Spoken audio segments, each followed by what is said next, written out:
Hello friends, welcome to our channel रहस्यमयी worlds. ये कहानी है अनुज नाम के एक 12 साल के बच्चे की, जो कि अपने माता पिता के साथ उत्तराखंड के एक गांव में अपने नाना नानी से मिलने के लिए जाता है। लेकिन कुछ अर्जेंट काम के चलते उसके माता पिता को गांव से शहर लौटना था, इसलिए वे अनुज को उसके नाना नानी के पास ही छोड़कर चले गए। एक रोज शाम के समय अनुज घर से दूर जंगल की तरफ जाने वाली सड़क के किनारे खेल रहा था। थोड़ी ही देर बाद शाम होने वाली थी और घाटी की खामोशी को अचानक ठंडी हवाओं के झोंके चीरने लगे थे। अनुज अपने घर जाने की बस सोच ही रहा था कि तभी उसके पीछे की झाड़ियों में कुछ हलचल सुनाई देने लगी, जिसने अनुज का ध्यान उसकी तरफ खींचा।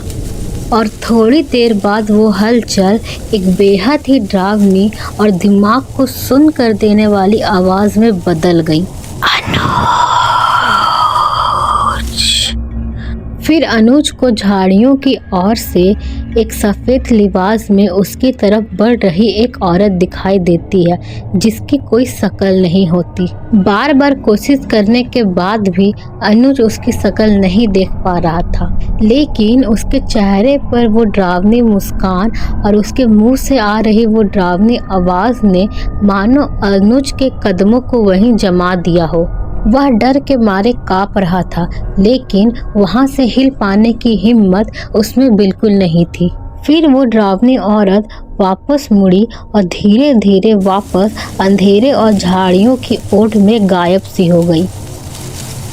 अनुज थर-थर कांपता सा वहीं खड़ा रहा, सब कुछ देखता रहा। पर जैसे ही उसने थोड़ा सा होश संभाला, वह तेजी से वापस अपने घर की ओर भागा। रास्ते में चलते चलते अनुज इसी सोच में डूबा हुआ था कि जो अभी उसके साथ हुआ या फिर जो उसने अभी देखा, वह उसे किस शब्द में बयां करेगा। घर पहुंचकर अनुज ने इस घटना के बारे में अपने नाना नानी को बताया, पर उसके नाना नानी हैरान होने के बजाय रोने लगे। अनुज अपने नाना नानी के रोने का कारण समझ नहीं पाया। कुछ देर बाद अनुज की नानी ने अनुज को खाना खिलाया और वहीं उसके नाना घर से कहीं चले गए। उन दोनों के रोने पर और नाना के यूं अचानक घर से चले जाने पर अनुज के बार बार पूछने पर भी उसकी नानी ने उसे कुछ नहीं बताया। कुछ देर बाद उसके नाना घर वापस लौट आए और घर वापस आते ही अनुज को गले से लगाकर फिर से रोने लगे। फिर उसके बाद उन्होंने उसे बताया कि आज जंगल में जिस औरत को उसने देखा था, दरअसल वो एक छलावा है, यानी कि वो प्रेत आत्मा जो छल से अपना शिकार करती है। उसने गांव के कई लोगों को अभी तक अपना शिकार बनाया है और इस बार उसने तुमको अपने शिकार के रूप में चुना है। वो आत्मा जिसे भी अपना शिकार बनाती है, उसे भी इसी प्रकार वे दिखाई देती है। फिर कुछ दिन बाद वह इंसान या तो गायब हो जाता है या तो उसकी मौत हो जाती है। कहते हैं वो आत्मा किसी न किसी बहाने अपने शिकार को जंगल में बुलाती है। फिर वो इंसान के साथ क्या होता है, ये किसी को भी नहीं मालूम। आज तक वह छलावा जिसे भी नजर आया है, उसे बचाया नहीं जा सका है और इस बार अनुज उसका अगला शिकार होने वाला है। इतना कहकर अनुज के नाना फिर से फूट फूट कर रोने लगे। कुछ देर बाद खुद को संभालते हुए उन्होंने अनुज का साहस बढ़ाते हुए ये कहा, लेकिन बेटा, तुम्हें घबराने की बिल्कुल जरूरत नहीं है, क्योंकि मैं पास ही के एक तांत्रिक से ये लुभान लेके आया हूँ। ये तुम्हारे हर तरह के बुरे सायक से रक्षा करेगा और मैंने तुम्हारे मम्मी पापा को भी यहाँ बुला लिया है, वो कल आके तुम्हें यहाँ से ले जाएंगे। इतना कहकर अनुज के नाना ने अनुज के कमरे में एक कोने में उस लुभान को जला दिया। फिर उन्होंने कहा, अब कमरा बंद हो जाने के बाद चाहे कुछ भी हो जाए, अब कमरे का दरवाजा बिल्कुल मत खोलना। ये कहकर नाना ने दरवाजे को बंद कर दिया। अनुज अकेला उस कमरे में अंधेरे में बैठकर रोने लगा।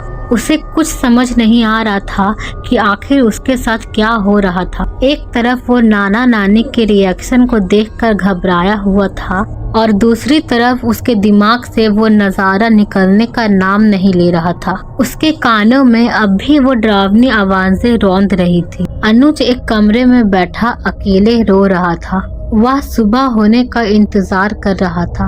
लगभग 2 घंटे बाद अनुज को दरवाजा खटखटाने की आवाज सुनाई दी। दरवाजे के पीछे से उसे एक आवाज आई, अनुज बेटा अनुज, खतरा अब टल चुका है, अब तुम बाहर आ सकते हो, बाहर आ जाओ बेटा। अनुज आवाज को ध्यान से सुनने के लिए दरवाजे के पास जाता है। फिर उसे नाना जी की बात याद आती है। नाना ने कहा था चाहे कुछ भी हो जाए ये दरवाजा बिल्कुल भी मत खोलना। तभी अनुज को कमरे में एक गंदी बू का एहसास होता है। फिर अनुज पीछे मुड़कर देखता है तो वो बदबू उस लुभान से आ रही थी जिससे अब तक खुशबू आ रही थी। ये देखकर अनुज बेहद घबरा जाता है। तभी एक बार फिर से उसे दरवाजे के पीछे से वही डरावनी आवाज सुनाई देती है जिसे सुनकर अनुज के रोंगटे खड़े हो जाते हैं। वह डर से कांप उठता है और इसी डर से वह बेहोश होकर वहीं गिर पड़ा। अगली सुबह उसके माता पिता उसे वहां से ले जाते हैं। अनुज के जाने के बाद उसके नाना नानी चैन की सांस लेते हैं। उन्हें ऐसा लग रहा था मानो वो अनुज को मौत के मुंह से बाहर निकाल लाए हो। अनुज के साथ बीती हुई उस घटना को लगभग 1 साल हो गया है। अब अनुज कुछ हद तक उस सदमे से उभरने लगा था। उस घटना के बाद अनुज फिर कभी अपने नाना नानी के पास लौटकर नहीं गया। हालांकि अनुज को अपने नाना नानी के साथ बहुत जुड़ाव था, पर अनुज के परिवार को अभी तक ये लगता था कि अनुज के ऊपर से वो खतरा अभी तक टला नहीं है।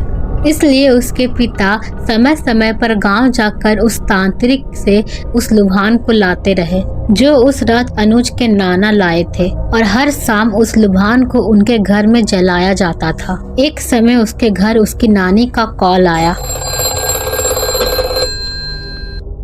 उन्होंने उसे फोन पर बताया, बेटा तुम्हारे नाना जी की तबीयत बहुत खराब है, तुम यहाँ जल्दी से वापस आ जाओ। अनुज,